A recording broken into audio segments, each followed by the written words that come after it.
warahmatullahi wabarakatuh. Perkenalkan, nama saya Kurniawati, Prodi Manajemen Keuangan Syariah kelas C. Di sini saya akan memaparkan materi yang berjudul Pembangunan dan Pertumbuhan Ekonomi kepada kedua rekan saya. Sebelum saya memaparkan materi, saya ingin memperkenalkan kedua rekan saya terlebih dahulu. Kepada kedua rekan saya dipersilakan. Terima kasih telah memberikan kesempatan buat saya.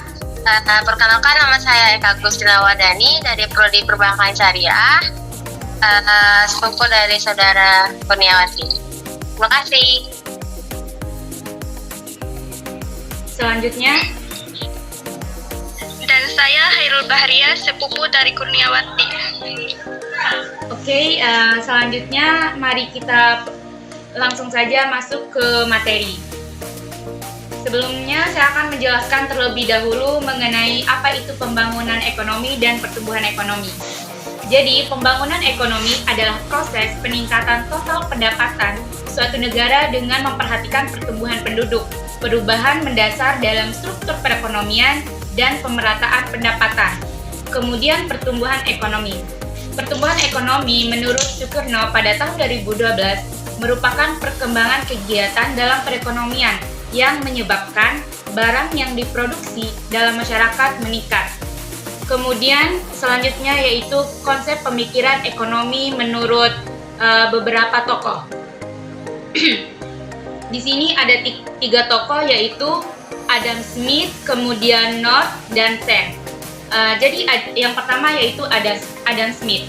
Adam Smith merupakan perumus gagasan sistematis pertama tentang pembangunan ekonomi yang dimulai dengan karyanya yang sangat penting. Karyanya ini yaitu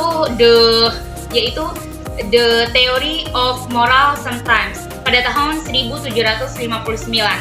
Smith percaya bahwa melalui usaha dan kerjasama yang dimotivasi oleh cinta diri sendiri yang dilandasi oleh nilai moral, simpati kepada orang lain, akan terjadi peningkatan materi yang berkelanjutan. Kemudian tokoh yang kedua yaitu North.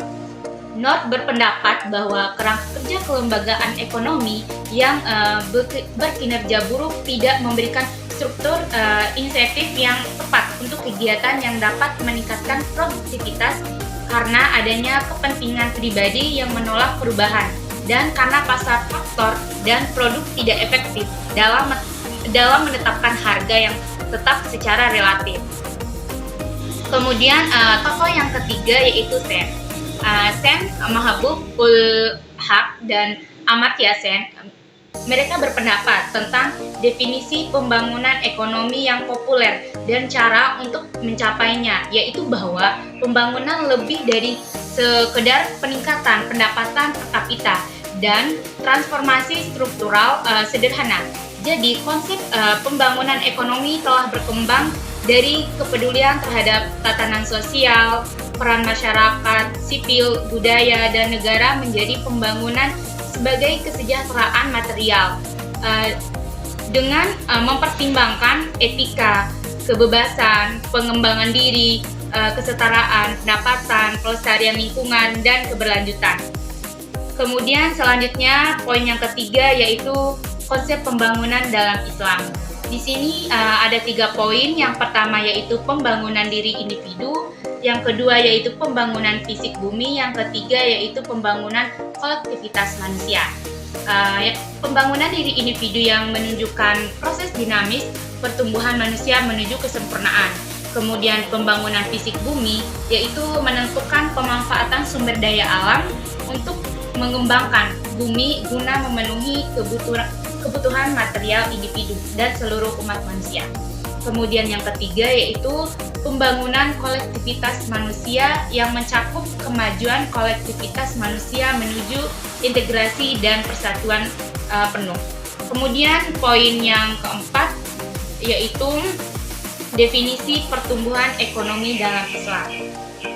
Nah, Islam mendefinisikan pertumbuhan ekonomi sebagai tren berkelanjutan yang dihasilkan dari faktor-faktor produksi yang signifikan yang dapat bermanfaat bagi kesejahteraan manusia, sehingga Islam Oslo menganggap pertumbuhan ekonomi sebagai fitur penting. Kemudian poin selanjutnya yaitu elemen penting pembagian ekonomi. Nah, di sini ada 3 poin. Yang pertama yaitu pembangunan sebagai suatu proses, yang kedua yaitu pembangunan sebagai suatu usaha untuk meningkatkan pendapatan per kapita, kemudian yang ketiga yaitu peningkatan pendapatan per kapita harus berlangsung dalam jangka panjang. Poin yang pertama yaitu pembangunan merupakan suatu tahap yang harus dijalani oleh setiap masyarakat atau bangsa.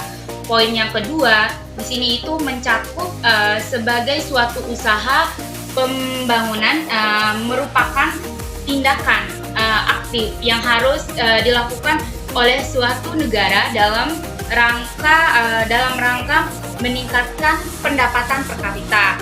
Kemudian poin yang ketiga yaitu suatu perekonomian dapat dinyatakan dalam keadaan berkembang apabila pendapatan per kapita dalam jangka panjang cenderung meningkat. Tetapi hal ini tidak berarti bahwa pendapatan per kapita harus mengalami kenaikan terus-menerus.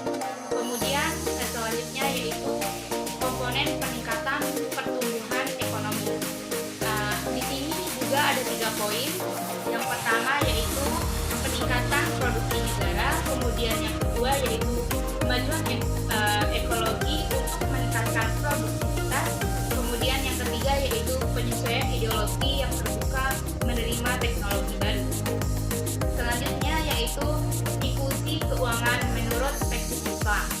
Nah, menurut perspektif Islam, inklusi keuangan di suatu negara tidak hanya dapat mempercepat pertumbuhan ekonomi, tetapi juga mengurangi ketimpangan pendapatan dan kemiskinan. Kemudian yang terakhir yaitu kesimpulan.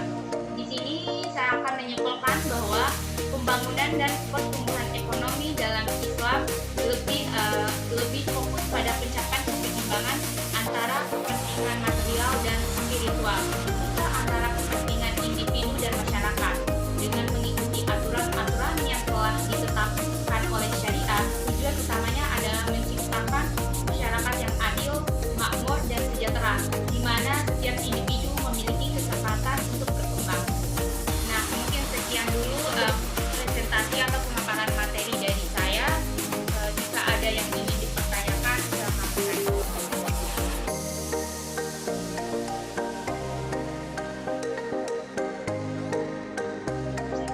Cukup sekian. Wassalamualaikum